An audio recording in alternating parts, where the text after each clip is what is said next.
अरीशा मुसलसल हाथ के बारे में सोच रही थी। कभी वो खुद को मजबूत ज़ाहिर करने की कोशिश करती तो कभी उसके बारे में सोचकर खौफज़दा हो जाती। और फिर अरीशा को हाथ की वो बात याद आई तो वो फ़ौरन बेड से उठकर अपने लैपटॉप वापस उठाए बेड पर आकर बैठ गई। देखो ज़ाहिर है क्या ये जो गूगल पर उसका नाम आया है, क्या चीज़ ये?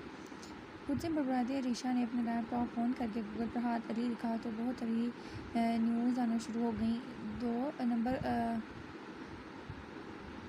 दो नंबर काम में वो नंबर 1 पर था। किसी को भी चाहे वो जितना भी अमीर हो वो उसे सरेआम जान से मार देता। कोई ऐसा जुर्म नहीं था जो हाथ अली ने नहीं किया था, सिवाय औरतों के साथ कुछ बुरा। इतना गंदा इंसान, तौबा है।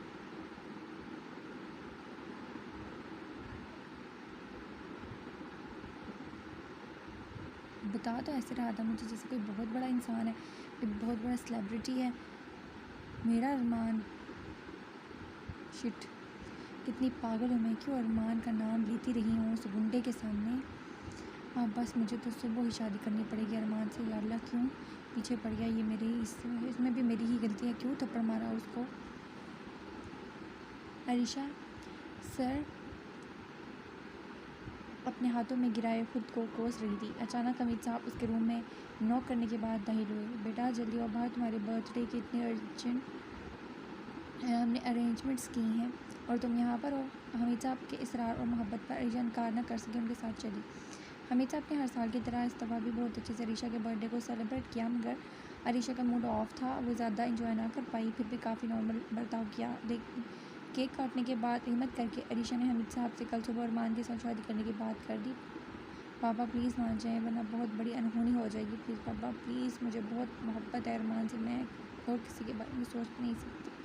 आखिर में बात करते करते अरीशा की आवाज़ भर गई थी। अच्छा ठीक है बेटे, मुझे सिर्फ आपकी खुशी अजीज़ है। अगर वो अरमान में है तो मुझे इस रिश्ते से कोई मसला नहीं है। खैर बेटा, सुबह कैसे है, 1-2 दिन तो दो अपने बाबा को, कौन है वो लड़का, किस खानदान से, कुछ तो पता चले। हमीद साहब एक बाप थे, भला इतनी आसानी से अपनी बेटी की ज़िंदगी का फ़ैसला कैसे कर लेते हैं। अरीशा और हमीद साहब की गुफ्तगू में कोई बहुत संजीदगी से अपने दिल के 100 टुकड़े होते हुए महसूस कर रहा था। बाबा सुबह मिल लीजिएगा उसे, मगर प्लीज़ मेरा निकाह भी कल सुबह ही करवा दें। प्लीज़ बाबा समझे मेरी बात को। बेटा परसों निकाह कर लेंगे, वो कल मुमकिन नहीं हो पाएगा। हमीद साहब अरीशा को अपने सीने से लगाए प्यार से समझाने लगे तो वो भी मान गई और फिर ज़ोर से उनके सीने लाकर अपने दिल को सुकून पहुंचाने की कोशिश करने लगी। ओके बाबा, लेकिन परसों पक्का, इस एक दिन भी ज़्यादा नहीं। And thank you so much बाबा, आप दुनिया के सबसे अच्छे बाबा हैं। आयशा हमीद साहब के सीने से यूं ही लगी और बोली, और उनकी बातें सुन के वो खामोश खड़े पर की तो जैसे सांसें ही थम गई थी। मज़ीद खुद में हिम्मत ना पाते वो दौड़ने के अंदाज में वहाँ से भागकर अपने रूम में जाकर दरवाज़ा लॉक किया, दरवाजे के साथ लगकर बैठी फूट फूट कर रोने लगी। ये जानबूझ कर रही है ऐसे कि कहीं अरमान मेरी तरफ माइल ना हो जाए। अर्शी, मुझे तुमसे ये उम्मीद नहीं थी, तुम बहुत बुरी हो, बहुत ज़्यादा। हमेशा मैं खुद को समझाती रही, तसल्लियाँ देती रही कि तुम्हें मुझसे बहुत मोहब्बत है। मैं हमेशा खुद को कोसती थी कि क्यों मैं तुमसे जेलस होती हूँ, मगर आज मुझे खुद से नफरत आ रही है कि क्यों मैं तुम्हारी फिक्र करती थी, तुम्हारा ख्याल रखती थी। I hate you Arshi Hamid, I really hate you. Arshi अपने दिल में पैदा होने वाली बदगुमानी की वजह से न जाने क्या सोच रही थी। अब पता नहीं ये नफ़रत का रूप क्या लेने वाली थी। सुबह के 9 बजे अरीशा की आंख किसी रिंगटोन के बजने से खुली। पहले तो उसे समझ ही कुछ ना आया कि ये आवाज़ कहाँ से आ रही है, मगर फिर गौर करने पर उसने अपने सराहने के नीचे देखा तो एक बहुत महंगा बेखूबसूरत मोबाइल पर अलार्म लगाया हुआ था। अरीशा ने उसे ऑफ़ किया और फिर वो मोबाइल उठाया, गौर से उसे देखने लगी। ये मोबाइल आया कहाँ से? मेरा मोबाइल तो कल उस जाहिल ने फेंक दिया था, तो ये कहीं बाबा ने तो नहीं? अरीशा अभी खुद से बड़बड़ाते हुए गौर से उस मोबाइल को देख रही थी कि मोबाइल पर एक मैसेज मौसूल हुआ। ज़्यादा सोचने की ज़रूरत नहीं डॉल, कि मोबाइल कल रात मुझे ही तुम्हारे पास रखना पड़ा, वरना रब्ता कैसे करता तुमसे। बेफिक्र रहो, मेरे अलावा कोई भी तुम्हें कॉल नहीं कर पाएगा। और हाँ, जिस बात के लिए रब्ता किया तुमसे, सिर्फ 2 दिन डॉल, सिर्फ 2 दिन। और फिर हाथ का मैसेज पढ़कर अरीशा ने उसका मोबाइल ज़मीन पर दे मारा और अपना सर पकड़कर बैठ गई। ये कुंडा बदमाश मेरे पीछे क्यों पड़ गया है?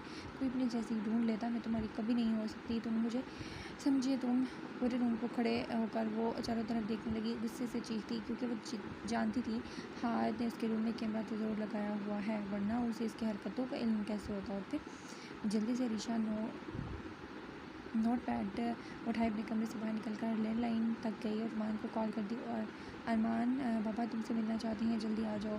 दो टोक अंदाज में अरमान से कहकर अरीशा वापस अपने रूम में जाकर फ्रेश होने चली गई। जब तक वो तैयार होकर आई तब तक अरमान भी उसके घर आ गया। अमित साहब ने अरमान को देखा, बहुत हैरान हुए, उसे बैठने का इशारा करते हुए गौर से देखने लगे। तुम्हें मैंने कहीं देखा है, लेकिन कहाँ पर, ये मुझे याद नहीं।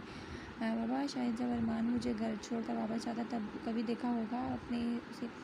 अब जो पूछना है अरमान से आप पूछ लीजिए। बेटा, कौन है तुम्हारा फैमिली में? अंकल, मेरे सिर्फ डैड है और वो भी आउट ऑफ कंट्री हैं, तो शादी में तो वो बिल्कुल शामिल नहीं हो सकेंगे। ओहो, हमीद साहब ने अफसोस का इजहार किया। तो फिर बेटा सुबह निकाह रख लेते हैं, ये सिर्फ अर्शी की ज़िद पर मैं मान रहा हूँ, वरना पूरा महीना तो रस्में वगैरह ही रखनी थी मैंने। अब सिर्फ सिंपल निकाह करना है मैंने तुम दोनों का। अमीर साहब की रजामंदी जाहिर करने पर अरीशा लपक कर उनके गले लग गई। अरमान मज़ीद कुछ देर वहाँ बैठ कर वापस चला गया। तब अरीशा ने शॉपिंग पर जाने का कहा। अमीर साहब का क्रेडिट कार्ड लिए शादी के लिए शॉपिंग करने चली गई। सबसे पहले उसने अपने लिए मोबाइल खरीदा और न्यू सिम कार्ड, वो बाकी की शॉपिंग करने लगी। तभी अरीशा को एक सुरह रंग का लहंगा पसंद आया और वो उससे डन करके खरीदने लगी। तभी अचानक उसका मोबाइल बजना शुरू किया। अरीशा को ये डिस्टर्बेंस ज़्यादा पसंद नहीं आई, तो वो बार बार उस कॉल को रिजेक्ट करने लगी। मगर सामने वाला भी कोई बहुत ज़िद्दी किस्म का इंसान था जिस पर बार बार कॉल कर रहा था। कौन हो तुम और कितनी बेशरम चीज़ हो तुम? खाते जब कोई बात नहीं करना चाहता तो क्यों जीटू की तरह पीछे पड़ गए हो? मैं किसी को नहीं जानती। तो बाय। अर्शा, यार तुम हमारी शादी की शॉपिंग कर रही हो तो दूल्हे का भी तो हक बनता है ना अपनी पसंद नापसंद को बताने का, इसलिए कॉल किया। यार सुनो, ये रेड नहीं, वो सामने मुझे वाइट कलर का लहंगा खरीदो कसम से। डॉल, निकाह में तुम वाइट रंग के फ्रॉक में क़यामत लगेगी, क़यामत। Your choice is my foot. इंतहाई हकारत से कहते अरीशा ने कॉल काट दी और सुर्ख रंग का ही लहंगा खरीद कर बाकी की शॉपिंग किए वापस घर आई। रात का दूसरा पहर था जब अरीशा अरमान से बातें कर रही थी। वो इस वक्त हाथ से ज़्यादा खुश थी। यही खुशी हर अंदाज से छलक रही थी उसके। अरमान में कहीं पागल ही ना हो जाऊँ, सुबह मैं तुम्हारी बीवी बन जाऊँगी, मैं तुम्हारी हो जाऊँगी। माय गॉड अरमान, हमारी मोहब्बत कामयाब हो जाएगी, तुम खुश तो हो ना? अरमान, मुझे ऐसे क्यों लग रहा है कि तुम खुश नहीं हो इस शादी से? अरीशा, तुम मुझे बताओगी एक बात अगर पूछूँ तो? क्या पूछो अरमान? तुम्हें इजाज़त की कब से ज़रूरत पड़ गई? कल तुम किसके साथ थी अरीशा? अरमान का सवाल सुनते ही अरीशा दिल ही दिल में सोचने लगी, अगर मैंने इस हाथ का नाम बता दिया तो कहीं अरमान उसे लड़ने ना चला जाए। और वो नहीं, मैं नहीं बताऊंगी अरमान को हाथ के बारे में। अब एक पुख्ता फैसला करते हुए अरीशा ने झूठ बोलने का सोचा। वो अरमान, मैं किसी के साथ नहीं थी, वो तो कल मैं यतीम खाने गई हुई थी ना, बस। और कहीं तुम सच कह रही हो अरीशा? हाँ अरमान, और क्या तुम मुझ पर शक कर रहे हो क्या? नहीं, मैंने क्यों करना है तुम पर शक? अच्छा ठीक है, सो जाओ, गुड नाइट। ये अरीशा मुझसे झूठ भी बोल रही है, कोई तो बात ज़रूर है जो मुझे मालूम नहीं। बस सुबह मेरी शादी हैरियत से हो जाए, फिर सुकून ही सुकून होगा मेरी ज़िंदगी में। खुद से कहते अरमान ने अपनी आंखें बंद कर ली और सोने की कोशिश करने लगा। रात का दूसरा पहर था। इस वक्त अमूमन हर कोई नींद के होश में होता है, मगर वहीं आदली अपने कमरे में गुप्त अंधेरे में बैठा वीडियो देखने जा रहा था। ये वही वीडियो थी जो कि अरीशा के बर्थडे पर उस यतीम खाने में बनाई गई थी। वो टुटकी बांधे बगैर पलके झपकर से देख रहा था। अरीशा, काश तुम खुद मान जाती, कबूल कर लेती मुझ समेत मेरी मोहब्बत को, क्योंकि मुझे खुद भी नहीं अच्छा लगेगा यार तुम्हारे साथ ज़बरदस्ती शादी करना। यार मेरी तो ख्वाहिश थी तुम्हारे साथ धूमधाम से शादी करने की, लेकिन खैर तुम भी हो।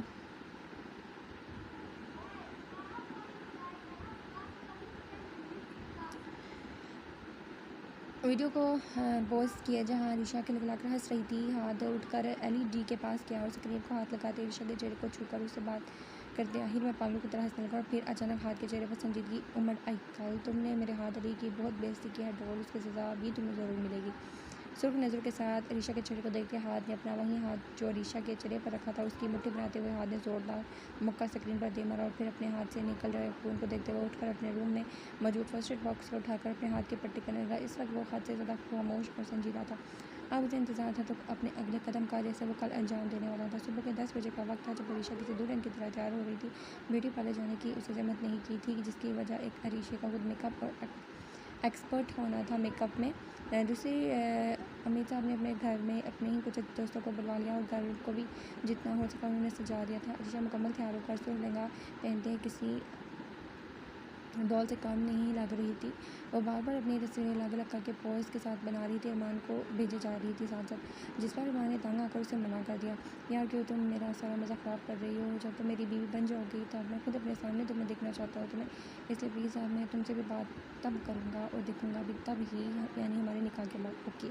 अरमान को जवाब देकर मुस्कुराते हुए अरीशा ने उसके कमरे से बाहर किसी से इंतजार ही परीशा की आवाज़ दे दी। जिसे सुनकर ना चाहते हुए भी वो वहाँ आ गई। तब वो उसका हाथ पकड़कर अपने करीब बैठने का बाद परीशा से बातें करने लगी। परी, मुझे नहीं यकीन आ रहा कि मैं आप मिसेज़ अरमान बनने वाली हूँ। कितनी आसानी से यार मुझे मेरी मोहब्बत मिल गई, वरना मोहब्बत हासिल करने के लिए लोगों को बहुत मेहनत मशक्क़त करनी पड़ती है। परी, क्या हुआ? कुछ तो बोलो यार, खामोश क्यों हो?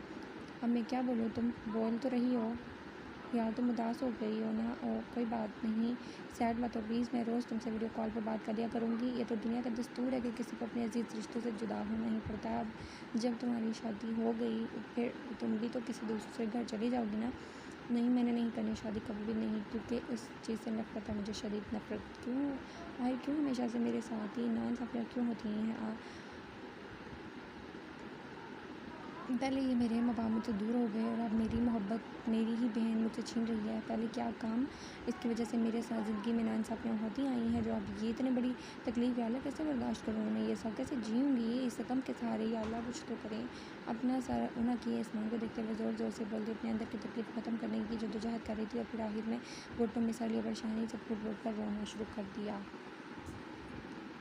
अर्शिया अपने कमरे में बैठी फिर से मेकअप को ठीक करने में मसरूफ़ थी, जब अचानक लाल लिपस्टिक को ऊपर से अपने लगों पर लगाते हुए अरीशा ने खुद से बड़बड़ाना शुरू कर दिया।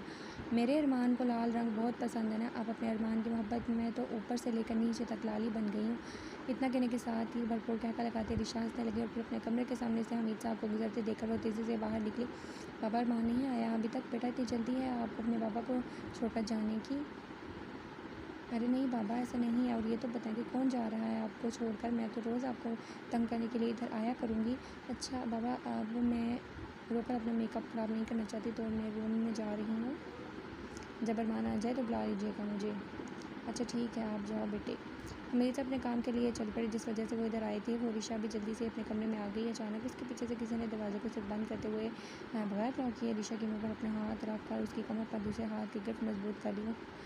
लो मेरी जान, हमारी शादी का वक्त हो रहा है।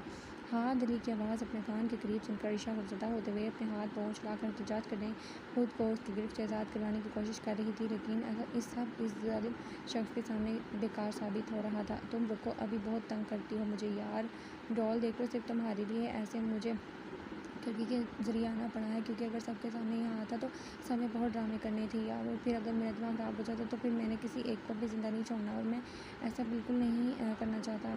मेरे हाथों से मेरे ही ससुर मेरी ज़बरदस्ती की सौतन जो कि वो बनना चाहता है ना, अरमान का कत्ल हो तो चलो अब। अरीशा की सहमी हुई आंखों में अपनी शौक नज़रों को गाड़े उसे मज़ीद खौफज़दा करने के बाद वो खिड़की के ज़रिए अरीशा को बाहर ले जाने लगा। सभी इंतज़ाम किए हुए थे। उसने अपनी डॉल को अपने साथ ले जाने के घर के बैक डोर से जब हाथ अरीशा को अपने बाहों से लिए घर से बाहर अपनी गाड़ी की तरफ जा रहा था, तब अचानक छत पर खड़ी परीशा की नज़र अरीशा पर पड़ गई। वहीं अरीशा ने भी परीशा को देखकर उससे मदद मांगनी शुरू कर दी, लेकिन परीशा ने साकत नज़रों से उसे देखते अपने दिल में सोचा कि शायद यही है मेरे खुदा की मोहलत। और परीशा ने ये बात किसी को ना बताते हुए फैसला कर लिया खुद, और अरीशा के कमरे में जाकर उसकी वार्डरोब से एक महंगे सुर्ख फ्राक को पहनकर हल्का फुल्का सा तैयार होकर एक लंबा सा घूंघट लेकर बेड पर बैठ गई। अरीशा को अपने साथ गाड़ी में फ्रंट सीट पर बैठाकर अपनी मंजिल की तरफ जाने लग गया। वो अरीशा ज़ोर ज़ोर से हाथ को मारे जा रही थी, जिस पर हाथ ने गुस्से से उसके हाथों को पकड़ लिया। बहुत हो गया बस, अगर मुझे गुस्सा आ गया और मेरा हाथ तुम पर उठ गया ना, तो शायद तुम बर्दाश्त न कर पाओ, क्योंकि तुम पर पहले ही मुझे बहुत गुस्सा है। तो खामोश हो और जो कर रहा हूँ वो करने दो मुझे। अब अगर आवाज़ आई तो तुम्हारे लिए बेहतर नहीं होगा। चुप खामोशी से बैठी रहो, क्योंकि अब तुम हाँ दिल के पास हो और मुझसे दूर जाना शायद तुम्हारे लिए नामुमकिन है। तुम कितने घटिया इंसान हो, इस तरीके से क्या तुम मुझे हासिल कर लोगे? बिल्कुल नहीं, गलत है तुम्हारी ये सोच। मैं मर जाना पसंद करूँगी, लेकिन तुम्हारी कभी ज़िंदगी बनूँगी नहीं। गलती भी मत करना ऐसी डॉल बनना, तुम्हें तो कुछ होने नहीं दूँगा, लेकिन हाँ उस अरमान को इतनी तकलीफ़ दूँगा, मौत दूँगा मैं उसे, जिसे देखकर लोग तौबा करेंगे। हाथ में मत लगाना मेरे अरमान को, वरना जान से मैं तुम्हें मार दूँगी। यार अपनी मोहब्बत से तो वैसे ही मार दिया है तुमने, अब और कैसे जान लोगी। तो कितने घटिया इंसान हो, कम से कम अपनी ज़ुबान पर तो कायम रहते। पहले तुमने ही तो कहा था ना कि 3 दिन बाद तुम मुझसे शादी करोगे, और अब ये क्या है यार। तो वो कौन कर रहा है आज शादी, बेफिक्र होने का हमारा सुबह ही होगा। और आज तो हम बस एक दूसरे से मोहब्बत भरी बातें करेंगे, जिससे हमने जो थोड़ी बहुत रंजिशें पैदा हो गई हैं ना, जो तुम मुझे पता नहीं क्या क्या समझती हो। मैं तुम्हें बता दूँ कि असल में मैं हूँ कौन। और डॉल देखो, सबसे पहले ना मुझे तुम आइंदा से तुम नहीं आप कहकर बुलाओगे, और बदतमीज़ी तो मुझसे ज़रा नहीं करोगी। तो मुझे यकीन है कि तुम मेरे से तमीज़ से बात करोगी। और देखो यार, बातों बातों में हमारा घर भी आ गया, जल्दी से आ जाओ बाहर। अब चलो डॉल, शाबाश, बाहर आओ। अरिशा, अब क्या इस गाड़ी में ही पूरी ज़िंदगी रहना है तुम्हें? देखो यार, मैं ये कभी नहीं होने दे सकता, क्योंकि मुझे गाड़ी में रोमांस करना बिल्कुल पसंद नहीं है। डॉल, अब क्या सीट में ही घुसने का इरादा है तुम्हारा? चलो बाहर आओ। तुम जानबूझकर ऐसा कर रही हो ना, मैं समझ चुका हूँ। छोड़ो मुझे। एक मरतबा फिर से हाथ ने अरिशा को अपनी गोद में उठा लिया। डॉल, आहिस्ता यार, वरना मेरे कानों से खून निकलने लग जाएगा, और ये मेरी जगह है, यहाँ पर मदद भी सिर्फ मैं ही तुम्हारी कर सकता हूँ। तो तुम मुझसे मदद मांगो ना, पक्का मदद मिल जाएगी। तुमसे ही तो बनने के लिए मदद मांग रही हूँ, इडियट, बचने के लिए। तुम्हें एक मरतबा मेरी बात समझ नहीं आ रही? तमीज़ से बात कराओ मुझसे। यू नो व्हाट डॉल, तुम फ़िलहाल के लिए लायक ही नहीं हो मेरी गोद के। अरिशा, मैं डॉल, ये है हमारा रूम, जहाँ पर कल रात सुहाग रात होगी। आई नो कि तुम अभी से ही उसके लिए काफ़ी एक्साइटेड हो। Just shut up. तुम तो मेरी सोच से भी बढ़कर गिरे हुए इंसान हो, जिसकी सोच भी इतनी गंदी है।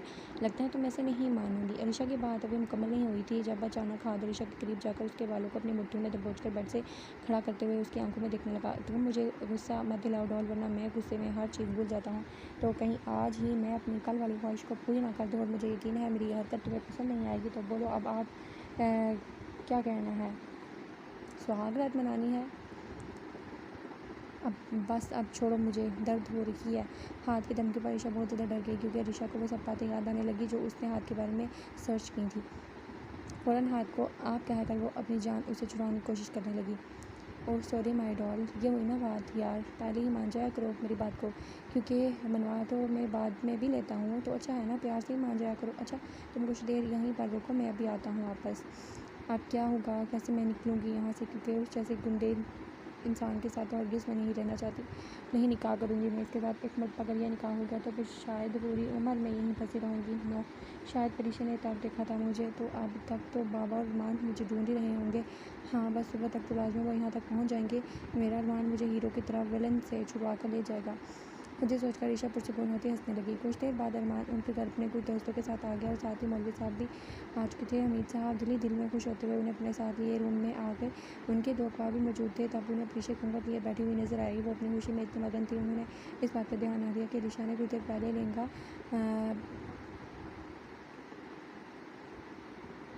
लहंगा पहने हुआ था, जबकि अब वो फ्रॉक में थी।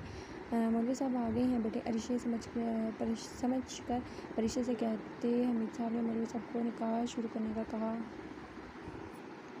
अचानक उनके बार बार किसी की कॉल आने लगी, तभी तेज़ी से कमरे से बाहर निकल गए। बेटे, नाम क्या है आपका? मौलवी साहब ने बेड पर बैठी परीक्षा के करीब करते उससे सवाल किया, वरना ये बात उन्हें हमीद अरफानी से पूछनी थी, जो अब कमरे में मौजूद नहीं थे। तो उन्होंने परीक्षा से पूछ लिया, परीक्षा फ़हीद। परीक्षा ने बहुत आसानी से मौलवी साहब को अपना नाम बता दिया, तो उन्होंने निकाह पढ़ना शुरू कर दिया। अरमान को दिली गहराइयों से कबूल करते हुए निकाहनामे पर अपने साइन करके खुद को अरमान के हवाले कर चुकी थी। वही मौलवी साहब भी गवाहों के साइन करवाकर कमरे से निकल गए, क्योंकि निकाह बहुत जल्दी बाजी में हो रहा था। तो किसी और को इस बात का ज़्यादा इल्म नहीं था कि निकाह असल में हो किसका रहा, अरिशा का या फिर परीक्षा का, क्योंकि हमीद साहब दोनों को ही अपनी बेटियां मानते थे।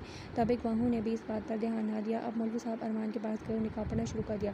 अरमान हमाद सरफात, आपको परीक्षा फ़हीद से निकाह कबूल है। मौलवी साहब के निकाह पढ़ते वक्त अरमान की निगाहें हमीद साहब को ढूंढ रही थी, जो न जाने कहाँ चले गए थे। तभी उस कश्मकश में उसने कबूल हाँ बोल दिया और साइन भी कर दिए। इसका इस बात पर ध्यान न गया कि उसकी दुल्हन परीक्षा है, अरिशा नहीं।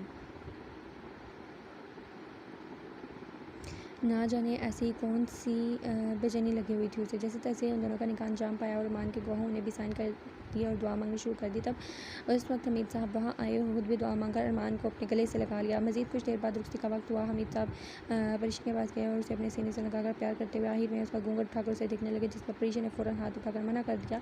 उसके सरकत पर हमीद साहब ने भी सोचा कि शायद कोई बात है जो ऋषि ऐसे कर रही है। वो परीशा को साथ लिए नीचे आए और अरमान के साथ गाड़ी में बिठा दिया। देखते ही देखते उनकी नज़रों में ओझल हो गई गाड़ी।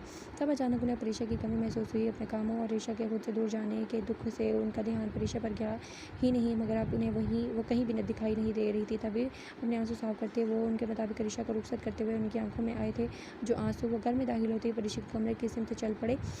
अरमान के साथ परीशा गाड़ी में बिल्कुल खामोश घूंघट लिए बैठी थी। तब उसकी खामोशी महसूस करते हुए अरमान ने वही अल्फाज कहे, यानी ऋषा अब तो अपना घूंघट उठाकर दिखा दो।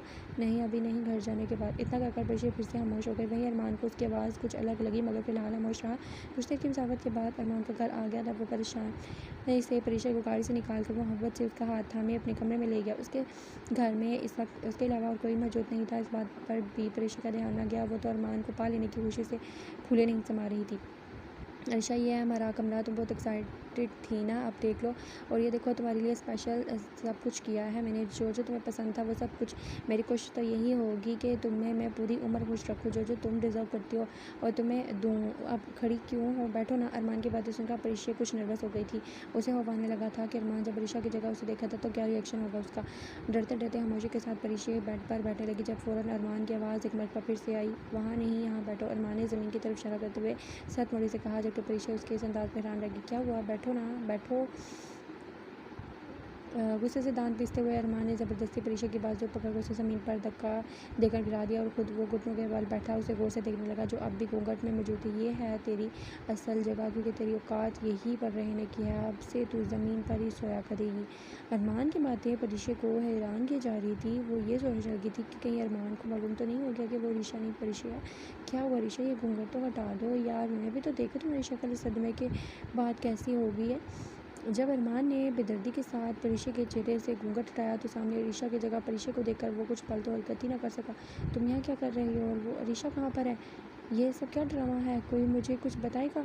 अरमान खड़ा होता हुआ अपने साथ थामे चीखते हुए परीशा से सवाल करने लगा। वहीं परीशा भी फिरती दिखाते हुए खड़ी हो गई, अरमान के करीब चली गई। अरमान अरमान ऋषा भाग गई है और बाबा की इज्जत बचाने के लिए मैंने ऋषा की जगह तुमसे शादी कर लिया। परीशा ने झूठ का सहारा लेते हुए हाथ वाली बात छुपाकर सारा इल्ज़ाम ऋषा पर लगा दिया और ख़ुद भी उसके नज़रों में अजीम बनने की कोशिश करने लगी। नो, मेरे बरसों का किया गया प्लान कैसे बर्बाद हो गया, ये नहीं हो सकता।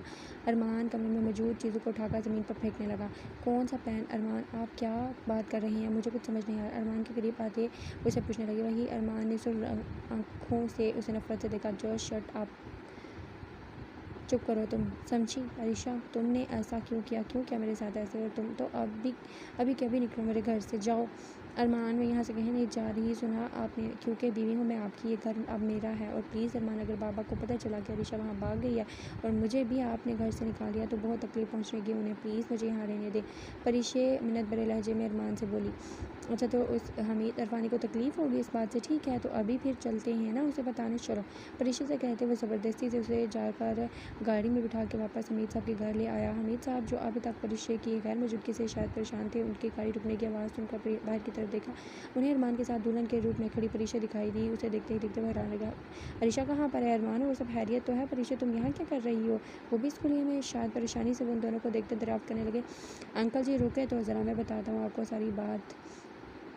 जी, तो आपकी लाडली बेटी अरीशा, मुझे नहीं पता था इतनी करैक्टरलेस भी होगी यार। जब एक शोर मिल रहा है फिर भी उसे कोई और चाहिए था। इतना मर्दों की भूखी थी वो, जो किसी के भी साथ भाग जाएगी। ना जाने अब ये उसका कौन सा वाला यार था।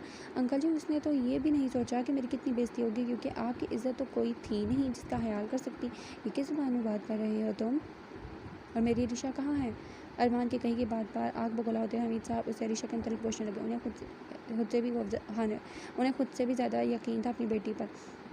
आप क्या, तेरा दिमाग भी तेरी ही तरह बुढ़ा हो चुका है, जो समझ नहीं आ रही तुझे। मेरी कोई बात बुढ़े भाग गई है वो किसी के साथ, और अब तक तो अयाशी कर रही होगी वो उसकी बाहों में, और फिर उस दूसरी वाली को देख ले तो ये इतना मरे जा रही थी एक अदद शोहर के लिए, जो जल्दी से बिना किसी को कुछ बताए मुझसे शादी कर ली। सुन ले एक बात, मुझसे ये नहीं चाहिए, मुझे तू इसे अपने पास ही रख। से निकलते हुए अरमान ने ताई हकारत से बोला, जबकि हमीद साहब ने फ़ौरन परीशा को पकड़कर उसे गिरने से बचा लिया। अरमान प्लीज़ उसे मत करें, मैंने ये सब आपके लिए ही तो किया है और साथ में बाबा की इज़्ज़त बचाने की खातिर मैंने आपसे निकाह भी करना पड़ा। ओह इज़्ज़त, इससे अच्छा था कि तुम उसकी इज़्ज़त उतरने ही देती। ये यही डिज़र्व करती है। जा रहा हूँ मैं, कुछ दिन तक तलाक भिजवा दूँगा तुझे। बाबा प्लीज़ रोकें ना अरमान को, वो मुझे छोड़कर जा रही हैं। पापा प्लीज़ कुछ कहें ना उन्हें। बचपन से लेकर अब तक सिर्फ आपने जो कुछ भी किया अपनी बेटी अरीशा के लिए किया, फिर भी बदले में उसने आपको क्या दिया? भाग गई ना, आपके बारे में भी एक मरतबा भी नहीं सोचा उसने। और अब मेरे लिए कुछ कर लें बाबा। ये आपके ही अल्फाज थे कि आपको बाबा कहूँ, क्योंकि अब से आप ही मेरे माँ बाप हैं। तो फिर आप मेरी खुशी की खातिर अरमान को मनाएं कि वो मुझे छोड़कर ना जाएं प्लीज़ बाबा, वरना मैं मर जाऊँगी। ये आज आपकी मोहब्बत का इम्तिहान है कि क्या वाकई में आपने मुझ में और अपनी बेटी अरीशा में कभी कोई फ़र्क नहीं किया कि मैं भी आपको वैसी अजीज़ हूँ। पापा पहले ही बहुत मुश्किल से अल्लाह ने मुझे अरमान के साथ मिलवाया है और अब ऐसे में अरमान को खुद से दूर होने नहीं दे सकते। बाबा कुछ करें ना, यूँ खामोश मत रहें। फरिश्ते की इतनी बातें सुनकर हमीद साहब ने अपने आंसू को साफ करते हुए अरमान को बराई आवाज़ में पुकारा, अरमान मैं तुम्हारे आगे हाथ जोड़ता हूँ, प्लीज़ मेरी बेटी को यूँ छोड़कर मत जाओ प्लीज़। आप जो होना था उसमें इसका क्या कसूर है? अब तो ये तुम्हारी बीवी है ना। हमीद साहब टूट फूट का शिकार होकर अरमान के सामने हाथ जोड़े बैठे थे। ओह अच्छा, जा नहीं लेकर जाता इसे, तो कर ले जो करना है सुस्तर जी। बेटा प्लीज़ मैं तुम्हारे आगे हाथ जोड़ता हूँ, मेरी बेटी के साथ ऐसा मत करो। उसकी हालत तो देखो कैसे रो रही है, प्लीज़ पर तरस खाओ।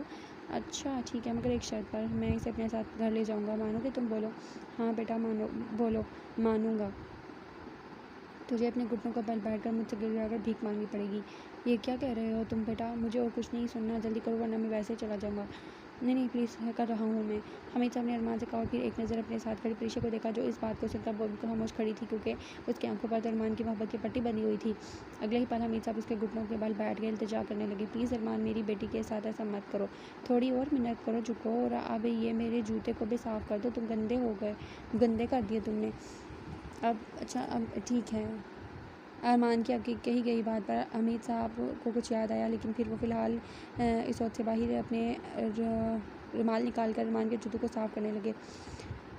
परीशा को अपने पीछे आने का कहते वहाँ से चला गया। परीशा भी रोते हुए हमीद साहब से नज़रें चुराई वहाँ से अरमान के पीछे चल पड़ी। इन सब के जाने के बाद हमीद साहब अपना ज़ब्त खोते हुए फुट फुट कर रोने लगे। अरीशा क्यों तुमने मेरे साथ ऐसा किया? मैं तुम्हें इस हरकत के लिए कभी माफ़ नहीं करूँगा, कभी भी नहीं। ये थी तुम्हारी चॉइस, ये थी मोहब्बत। आज तुम्हारी ये हरकत मुझे तुमसे भी बहुत दूर कर चुकी है, इतना दूर के शायद मैं ये फ़ैसला कभी ख़त्म ना कर पाऊँ।